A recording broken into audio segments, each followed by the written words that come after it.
అందరికీ నమస్కారం. నేను doctor Shashidhar Rao, consultant general surgeon, laparoscopic surgeon and laser surgeon, Saideep hospital. ఇవాళ మనం మాట్లాడుకోబోయే టాపిక్ రొమ్ములో గడ్డల గురించి మాట్లాడుకుందాం. అసలు ఈ రొమ్ములో గడ్డలు, బ్రెస్ట్ లంప్స్, ఈ బ్రెస్ట్ లంప్ ఎవరికి వచ్చినా వాళ్ళకి క్యాన్సర్ ఉన్నట్టేనా, వాళ్ళ లైఫ్ ఇంకా అయిపోయినట్లేనా, ఇలాంటి భయాలు చాలామందికి ఉంటాయి. సో మీరు గుర్తుపెట్టుకోవాల్సింది ఏంటంటే, రొమ్ములో వచ్చే గడ్డల్లో చాలా వరకు మెజారిటీ నాన్ క్యాన్సరస్, క్యాన్సర్ కాని గడ్డలే ఉంటాయి. సో రొమ్ములో ఏదో చేతికి చిన్న గడ్డ తగలగానే నా లైఫ్ అయిపోయిందని టెన్షన్ పడడం అవసరం లేదు. సో మీరు ఏం చేయాలంటే ఇమీడియట్గా మీ దగ్గరుండే జనరల్ సర్జన్ని కానీ లేదంటే ఆంకాలజిస్ట్ని కానీ వెళ్ళి కలిస్తే వాళ్ళు ఆ గడ్డలు ఏంటి, ఏ కారణం వల్ల వచ్చిందని చూస్తారు. రొమ్ములో గడ్డలు రావడానికి చాలా కారణాలు ఉన్నాయి. మామూలుగా ఏంటంటే బ్రెస్ట్ అనేది ఒక డైనమిక్ స్ట్రక్చర్. సో ఏజ్తో పాటు బ్రెస్ట్ స్ట్రక్చరు, దాని ఫంక్షన్ మారుతూ ఉంటుంది. సో చిన్నపిల్లల్లో మెచ్యూరిటీకి రాకముందు బ్రెస్ట్ స్ట్రక్చర్ ఒకలాగా ఉంటుంది, మెచ్యూరిటీ వచ్చిన తర్వాత బ్రెస్ట్ స్ట్రక్చర్ ఇంకోలాగా ఉంటుంది.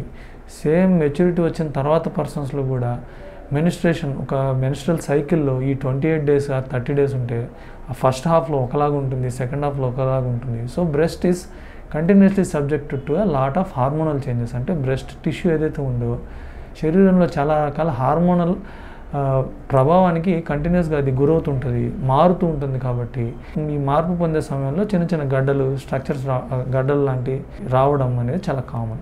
సిస్ట్లు అంటే నీటి తిత్తులు కూడా వచ్చే అవకాశం ఎక్కువగానే ఉంటుంది బ్రెస్ట్లో. ఇవి కాకుండా క్యాన్సర్ కానీ నాన్ క్యాన్సరస్ అంటే బినైన్ లంప్స్ అంటాం వాటిని. సో ఇలాంటి బినైన్ లంప్స్ కూడా వచ్చే అవకాశం ఎక్కువగానే ఉంటుంది. పాలిచ్చే వయసులో ఉన్న వాళ్ళు, లాక్టేటింగ్ మదర్స్ కానీ లేదా రిప్రొడక్టివ్ ఏజ్ గ్రూప్లో వాళ్ళకి ఈ పాలకు సంబంధించిన గ్యాలక్టోసిల్ అంటాం, ఇలాంటివి కూడా వచ్చే అవకాశం ఉంటుంది. సో రొమ్ములో ఏ గడ్డ వచ్చినా అది క్యాన్సర్ అని అనుకోవాల్సిన అవసరం లేదు. ఏం చేయాలి, రొమ్ములో గడ్డలు ఉన్నాయా లేదా అని అనుమానం ఉంటే ఏం చేయాలి? నియర్ బై డాక్టర్, సర్జన్ ఎవరైతే ఉంటే వాళ్ళని కన్సల్ట్ అవ్వడం ఈజియెస్ట్ అండ్ బెస్ట్ ఆప్షన్. ఇది కాకుండా లేదు సార్ మాకు దగ్గరలో సర్జన్ అవైలబుల్ లేరు, మాకు మేమే చెక్ చేసుకోవాలనుకుంటున్నామంటే సెల్ఫ్ బ్రెస్ట్ ఎగ్జామినేషన్ అనేది WHO ద్వారా అడ్వైజ్ చేయబడ్డ ఒక మెథడ్ అనమాట. సెల్ఫ్ బ్రెస్ట్ ఎగ్జామినేషన్ అంటే ఏంటంటే ఎవరి రొమ్మును వాళ్ళే పరీక్షించుకోవడం అనమాట. ఇదే సెల్ఫ్ బ్రెస్ట్ ఎగ్జామినేషన్ అంటారు.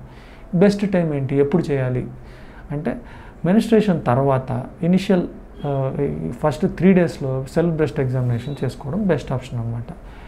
ఏం చేయాలంటే ఒక అద్దం ముందు నిలబడి రొమ్ముని సీక్వెన్షియల్గా ఒక క్లాక్ వైజ్ మెథడ్లో మీరు బ్రెస్ట్ని ఇలా ప్రెస్ చేసుకొని చూసుకోవడం అనేది సెల్ఫ్ బ్రెస్ట్ ఎగ్జామినేషన్ అనమాట.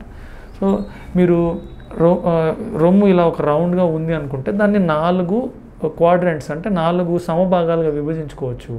సో ఒక భాగం దగ్గర స్టార్ట్ అయ్యి either you start in the lower quadrant, ఈ కింద వైపు స్టార్ట్ చేసి ఇలా 4 quadrants ఇలా మొత్తం ఇలా సీక్వెన్షియల్గా క్లాక్ వైజ్లో కానీ యాంటీ క్లాక్ వైజ్లో కానీ మీరు బ్రెస్ట్ని రొమ్ముని తడిమి చూసుకోవడం అనేది దాన్ని సెల్ఫ్ బ్రెస్ట్ ఎగ్జామినేషన్ అంటారు. అందరూ సెల్ఫ్ బ్రెస్ట్ ఎగ్జామినేషన్ చేసుకోవడం చాలా చాలా ఇంపార్టెంట్ అనమాట. ఇదేంటంటే డాక్టర్ రికగ్నైజ్ చేయకముందే మీరే చిన్న చిన్న లంప్స్ని మీరు డిటెక్ట్ చేసుకోగలుగుతారు. సో ఒకవేళ బ్రెస్ట్ క్యాన్సరే అయితే దాన్ని అర్లీ స్టేజ్లో డిటెక్ట్ చేయడం అనేది చాలా చాలా చాలా ఇంపార్టెంట్. కాబట్టి మీరందరూ కూడా సెల్ఫ్ బ్రెస్ట్ ఎగ్జామినేషన్ చేసుకోవడం చాలా ఇంపార్టెంట్. అది చేసుకోవడం అనేది చాలా యూస్ఫుల్ విషయం అన్నమాట.